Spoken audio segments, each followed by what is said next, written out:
अस्सलाम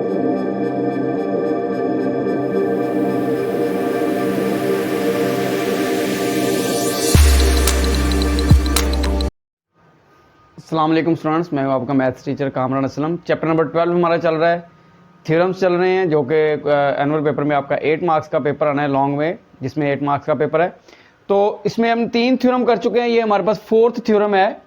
मैंने आपको इंट्रोडक्शन में बताया था कि 2 डेफिनेशन थी, राइट बाइसेक्टर और एंगल बाइसेक्टर। अब मैं आपको पहचान भी बता देता हूं कि जब भी आपके किसी भी थ्योरम के अंदर आपको कोई स्टेटमेंट, उसमें 6 में से कोई स्टेटमेंट आती है इन 6 थ्योरम में से, तो आपने देखना है कि एंगल का जिक्र है कि नहीं। अगर तो एंगल का जिक्र हो तो आपने अपना फौरी माइंड जो है वो थ्योरम नंबर 4, 5, 6 पे ले आना है। और अगर एंगल का जिक्र नहीं है तो आप क्या करेंगे, अपना माइंड ले जाएंगे थ्योरम नंबर 1, 2 और 3 पे, उनमें से ढूंढेंगे। कैसे ढूंढेंगे वो बात की बात है। फिलहाल आपने 6 थ्योरम में 2 पार्ट्स में डिवाइड कर लिए, एक राइट बाइसेक्टर वाले और दूसरे एंगल्स वाले। या आप ऐसे भी याद रख सकते हैं, अगर एंगल का जिक्र आ गया तो 4, 5, 6 में से एक थ्योरम है, और अगर एंगल का जिक्र नहीं आता तो 1, 2 और 3 में से। चलें जी, ये हमारे पास स्टेटमेंट है, any point on the bisector of an angle is equi distant from its arms. सबसे पहले एंगल, ये हमारे पास एंगल है जी, इसका नाम रख लिया, उसने एंगल का जिक्र किया है। नंबर 1 पे आपको क्या बनाना पड़ेगा, एंगल बनाना पड़ेगा। तो मैंने एंगल बना लिया AOB। नंबर 2 पे क्या है, इसका बाइसेक्टर। तो हम क्या करते हैं, इसका बाइसेक्टर ड्रा करते हैं, उसका भी कोई नाम रख लेंगे।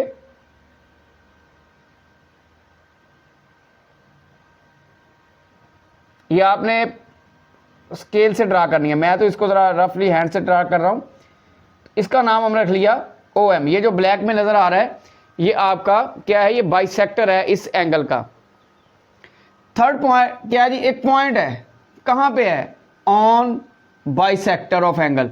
तो बाइसेक्टर ऑफ द एंगल्स क्या है हमारे पास, ये OM है, तो यहां पे पॉइंट है हमारे पास एक P। तो हमने प्रूव क्या करना है कि इस P का डिस्टेंस जो है OA से और OB से इक्वल है। What is OA and OB, these are the arms. ये हमारे पास क्या है, इसके आर्म्स हैं। तो हमने जो गिवन है आपके सामने 3 चीजें नजर आ रही है, मैं तीनों लिख देता हूं। सबसे पहला काम आप क्या लिखेंगे, एंगल AOB। दूसरी बात क्या लिखेंगे, OM इज बाइसेक्टर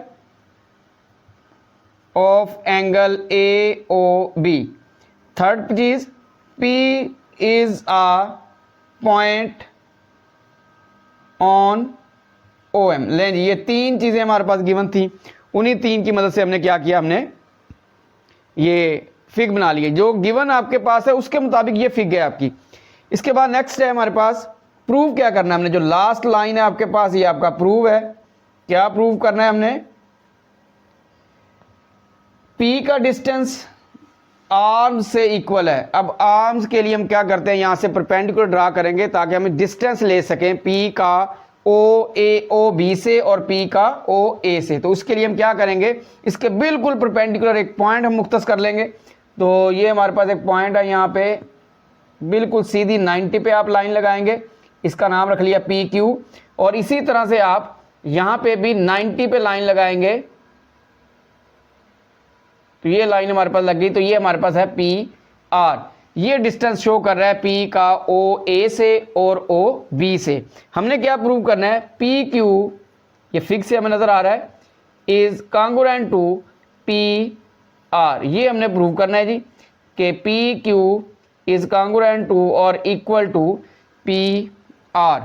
अब ये जो आपने ये लाइंस ड्रा की हैं, जो परपेंडिकुलर ड्रा की हैं PQ और PR, ये आपके गिवन में नहीं है कहीं पे भी, ये आपने खुद से काम किया है ताकि आपके पास 2 ट्राइंगल्स बन जाएं, जो कि आपने बना ली हैं। ये वाली 2 ट्राइंगल्स मैंने आपको बताया था कि जब तक 2 ट्राइंगल्स नहीं बनेंगी हमारा थ्योरम जो है वो प्रूव नहीं होगा। तो ये 2 ट्राइंगल्स हमारी बन गई हैं, एक है हमारे पास POQ और एक है POR। अब ये जो लाइंस आपने ड्रा की हैं PQ और PR, ये आपने खुद से ड्रा की हैं, ये आपके पास गिवन वगैरह में नहीं थी। तो अब इसको हम किस में लिखेंगे, फिर कंस्ट्रक्शन में। तो कंस्ट्रक्शन आ गया हमारे पास,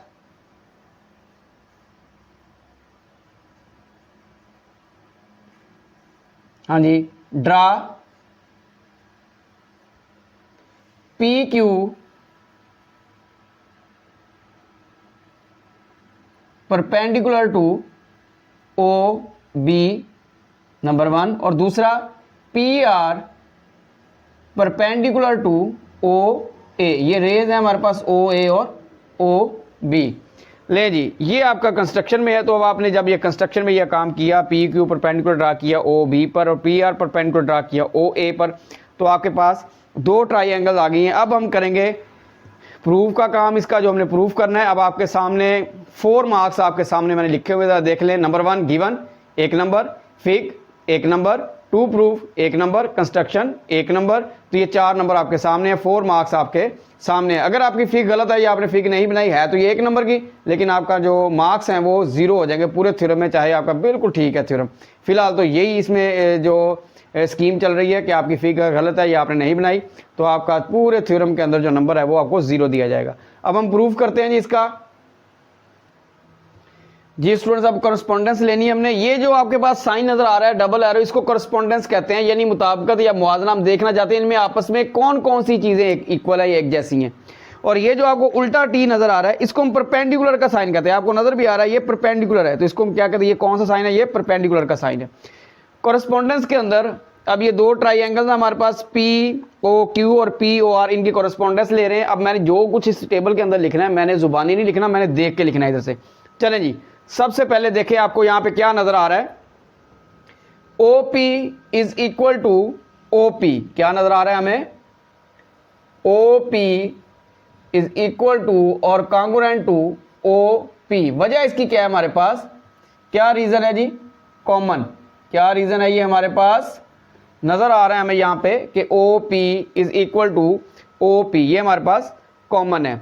अच्छा, हमने कहा हुआ है कि ये बाइसेक्टर है, ये जो ओ एम है ये बाइसेक्टर है एंगल का। अब जो एंगल का बाइसेक्टर होता है हमें पता है वो एंगल को दो इक्वल पार्ट्स में डिवाइड करता है। वो क्या करता है, एंगल को दो इक्वल पार्ट्स में डिवाइड करता है। इसका मतलब है ओ एम ने एंगल ए ओ बी को दो इक्वल पार्ट्स में डिवाइड कर दिया है। उनके नाम देखें आप,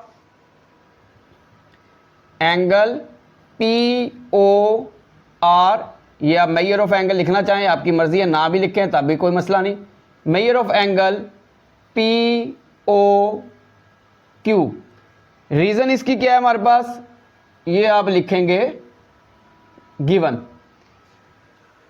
हमने 3 चीजें पूरी करनी है। मैंने थ्योरम से कहा था आपको कि आपके पास कोई सी 3 चीजें दो ट्राइंगल्स की सेम हो जाएं तो हमारा थ्योरम जो है वो 90% सॉल्व हो जाता है।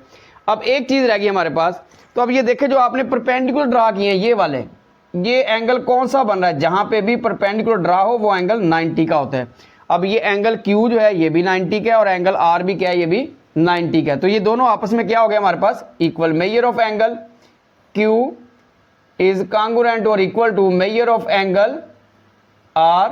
ये कहां से पता चला, कंस्ट्रक्शन से। कहां से पता चला हमें ये कंस्ट्रक्शन से। और कंस्ट्रक्शन में आपने लिखा भी हुआ है P Q is perpendicular to O B, P R is perpendicular to O A. इस वजह से ये दोनों एंगल जो हैं आपस में इक्वल हैं, क्योंकि ये दोनों परपेंडिकुलर पे हैं, तो ये क्या बन जाएगा 90 डिग्री पे। ये हमारे पास अब देख लें, अब 3 चीजें हमारी इक्वल प्रूव हो गई हैं जी। कौन कौन सी, हमारे पास एक साइड है और 2 एंगल्स हैं, तो हम लिख सकते हैं triangle P O Q is congruent to triangle P O R. अब आप इसकी रीजन भी देंगे, इसको आप नंबर 1 क्या देंगे, और इसकी रीजन क्या है हमारे पास, side angle is congruent to side angle, या आप साइड एंगल पास्टुलेट भी कह सकते हैं। लो जी, ये 2 ट्राइंगल हमारे पास इक्वल प्रूव हो गई हैं, तो जो हमारी रिक्वायरमेंट थी वो पूरी हो गई है। 2 ट्राइंगल्स इक्वल है, तो मैं ये अब जो हमारा 2 प्रूफ था, ये P Q is congruent to P R, ये यहां पे मैं अब लिख सकता हूं। तो यहां पे लिख दें आप, P Q is equal to और कॉन्ग्रुएंट टू पी आर। कहां से लिखा, बाय 1, ये आप लिख भी सकते हैं। यहां पे corresponding sides of congruent triangles, अगर कोई बच्चा नहीं लिख सकता तो ये बाय 1 लिख देगा, क्योंकि आपके सामने ये 2 ट्राइंगल्स हैं जो कि कॉन्ग्रुएंट है। तो ये हमारा थ्योरम था। अच्छा, इसमें एक और चीज आप यहां पे नीचे इसके लिख सकते हैं, hence any point on the bisector of an angle is equi distant from its arms. Hence लिख के, और जो आपके पास स्टेटमेंट आपके सामने दी हुई होती है उसको आप दोबारा रिपीट कर दें तो जरा एक थ्योरम कह लो कि एक अच्छी उसकी बन जाता है, एंड उसका अच्छा हो जाता है। क्या लिखेंगे अब आपके सामने, hence any point on the bisector of an angle is equi distant from its arms. ये आप आखिरी लाइन जो है ये आप लिख देंगे तो अच्छा इंप्रेशन जाएगा उधर एग्जामिनर पे, पेपर चेक करने वाले पे। तो ये आपके सामने इसका फोर्थ थ्योरम है। तो बेटा ये कंप्लीट हो गया है। तो इंशाल्लाह नेक्स्ट में हम फिफ्थ थ्योरम करेंगे। 4 और 5 एक दूसरे का उलट है, इनको आप मिला के याद करेंगे तो आपको कोई इतना इसमें डिफरेंस नज़र नहीं आएगा। ओके बेटा जी, अल्लाह हाफिज़।